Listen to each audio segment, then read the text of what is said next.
मुलांनो, आज आपण वानर राजाची गोष्ट ऐकणार आहोत. एक मोठे जंगल होते. तिथे सिंह राज्य करत होता.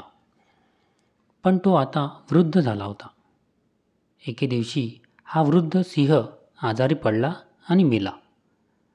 आता राजा कोणाला करायचे असा सर्व प्राण्यांमध्ये प्रश्न पडला.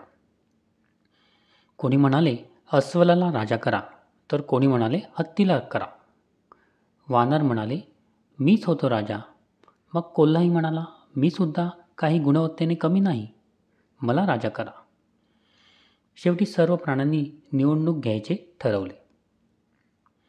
त्या निवडणुकीत वानराला जास्त मते मिळाली आणि कोल्हा हरला. मग वानराला राजगादीवर बसवण्यात आले. कोल्हा वानराला राजगादीवरून खेचण्यासाठी युक्त्या शोधू लागला. त्या जंगलात एक पारधी एके ठिकाणी नेहमी जाळे लावून ठेवतो हे त्याला माहीत होते.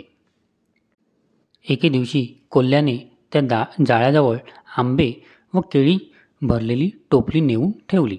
मग तो वानराला घेऊन जंगलात फिरण्यासाठी निघाला. फिरता फिरता काही अंतरावर आंबे व केळी भरलेली टोपली त्यांना दिसली. कोल्हा म्हणाला, वानर महाराज जय हो. महाराज, हे आंबे आणि केळी कोणीतरी आपल्या भोजनासाठीच इथे ठेवलेली आहेत असे वाटते. फळे पाहून वानराच्या तोंडाला पाणी सुटले.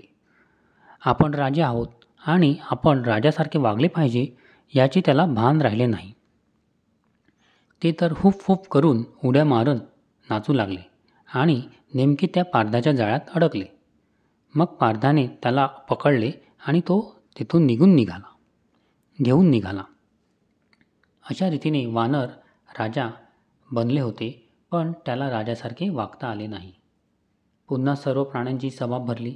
कोल्ह्याने राजा होण्यासाठी पुष्कळ खटपट केली, परंतु सर्व प्राण्यांना आता समजले की जंगलाचा राजा सिंहच असू शकतो. म्हणून त्यांनी त्या मेलेल्या सिंहाच्या छाव्याला जंगलाचा राजा केला. यावरून आपल्याला कळते की प्रत्येकाच्या गुणवत्तेवरून आपण त्याला ते पद दिले पाहिजे.